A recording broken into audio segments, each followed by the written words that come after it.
ભાવનગરના આંબાવાડી વિસ્તારમાં આવેલા રામવિલાસ સોસાયટીનું રીડેવલપમેન્ટ સમયે બિલ્ડર કમલેશ શાહે બાજુમાં રહેતા રહીશોને આપી છે ધમકી। આંબાવાડી વિસ્તારમાં રીડેવલપમેન્ટમાં ગઈ સોસાયટીના પાયા ખોદાતા બાજુનો ફ્લેટને નુકસાન થયું છે। દિવાલમાં પડી છે તિરાડ, ઈંટ અને પથ્થરના ઘા કરી શાંતિકમલ સોસાયટીના રહીશોને બીવડાવવામાં આવ્યા છે। સોસાયટીના પ્રમુખની માતાના માથામાં વાગ્યું હતું। બિલ્ડર કમલેશ શાહે બહાર નીકળીશ તો જો કહી આપી ધમકી આપી હતી। જે કેસ ગુજરાતી સાથે હિરેન ભાયણી, ભાવનગર।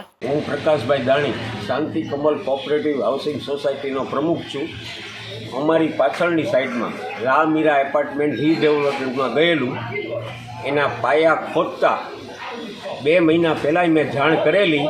મારા ઘરે ઈંટડાના ઘા આવ્યા હતા, મારી માથું ફૂટતા રહી ગયું હતું। બાજુમાં પાડોશી રહે છે, એના ટપ ટીપડા બધું તૂટી ગયું છે, એ બતાવ્યું હતું। ત્યારે એ લોકો 300 રૂપિયા અમને આપી ગયા હતા કે હવે પછી આવું નહીં થાય।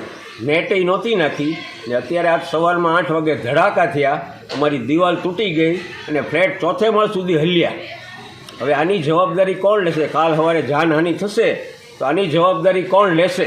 રીડેવલપિંગ કોણ કરે છે અત્યારે? બિલ્ડરનું નામ કમલેશભાઈ, અને એની હારે જે પાર્ટનર હોય બધાના નામ મને આવડતા નથી, પણ કમલેશભાઈ જરાક વિજયભાઈ પારેખ અને કમલેશભાઈ પાછા ધમકી આપે છે કે ખૂણામાં આવો તો તમને કહું, એટલે હું સમજે છે એની જાતને, બરાબર?